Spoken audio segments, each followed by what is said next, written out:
Hi friends, welcome to my channel. ఈ వీడియోలో మసాలా దోశ ఎలా ప్రిపేర్ చేసుకోవాలో చూసేద్దాం. మసాలా దోశ ఎప్పటికీ బయటేనా, ఈసారి ఇంట్లో ఇలా ప్రిపేర్ చేసుకొని తినేయండి. చాలా ఎంజాయ్ చేస్తూ తినేస్తారు. ఫస్ట్ దానికోసం స్టవ్ మీద ఒక కడాయి పెట్టుకొని అందులో ఒక 2 టీ స్పూన్ల ఆయిల్ వేసుకోవాలి. ఆయిల్ కొంచెం వేడయ్యాక 1 టీ స్పూన్ ఆవాలు, 1 టీ స్పూన్ జీలకర్ర, అలాగే 2 టీ స్పూన్ల శనగపప్పు, 1 టీ స్పూన్ మినపప్పు వేసుకొని అంతా ఒకసారి బాగా మిక్స్ చేసుకోవాలి. ఇప్పుడు దీనిలో కట్ చేసుకున్న పచ్చిమిర్చి, అలాగే కట్ చేసుకున్న ఉల్లిపాయ ముక్కలు కూడా వేసుకొని ఉల్లిపాయలు మెత్తబడేంత వరకు దీనిని కుక్ చేసుకోవాలి. అలాగే దీనిలో కొద్దిగా కరివేపాకు, 1 టీ స్పూన్ పసుపు వేసుకొని ఒకసారి బాగా మిక్స్ చేసుకోవాలి. కాసేపు ఫ్రై చేసుకున్నాక దీనిలో ఉడకబెట్టుకున్న ఆలుని ఇలా చేతితో స్మాష్ చేస్తూ వేసుకోవాలి. ఇప్పుడు దీనిలో కొద్దిగా వాటర్ పోసుకోవాలి. దీనిని మరి కాసేపు కుక్ చేసుకోవాలి. మంటని లో ఫ్లేమ్లో పెట్టుకొని అడుగు మాడిపోకుండా ఫ్రై చేసుకుంటే సరిపోతుంది. ఇప్పుడు దీనిలో 1 teaspoon salt, 1/2 teaspoon ధనియాల పొడి, 1/2 టీ స్పూన్ గరం మసాలా వేసుకోవాలి.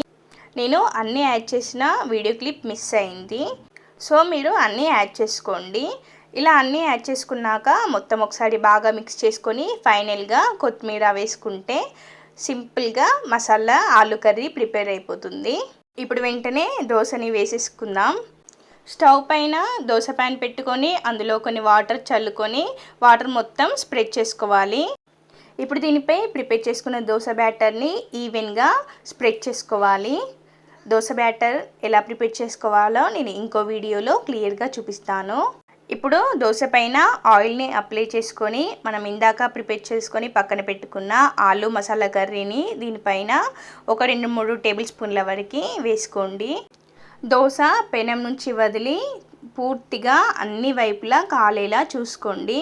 ఇలా మొత్తం ఫ్రై అయ్యాక దోశని రిమూవ్ చేసుకుంటే చాలా ఈజీగా, సింపుల్గా, టేస్టీగా కూడా మసాలా దోశ ప్రిపేర్ అయినట్లే. దీనిని పల్లి చట్నీతో సర్వ్ చేసుకొని తినేస్తే టేస్ట్ చాలా బాగుంటుంది. ఇంకెందుకు ఆలస్యం, వెంటనే మీరు కూడా మసాలా దోశ ట్రై చేసి ఎలా ఉందో కామెంట్ సెక్షన్లో కామెంట్ చేయండి. వెళ్ళేటప్పుడు నా ఛానల్ని సబ్స్క్రైబ్ చేసుకోండి. ఈ వీడియో మీకు నచ్చినట్లయితే మీ ఫ్రెండ్స్కి షేర్ చేయండి. Thank you for watching.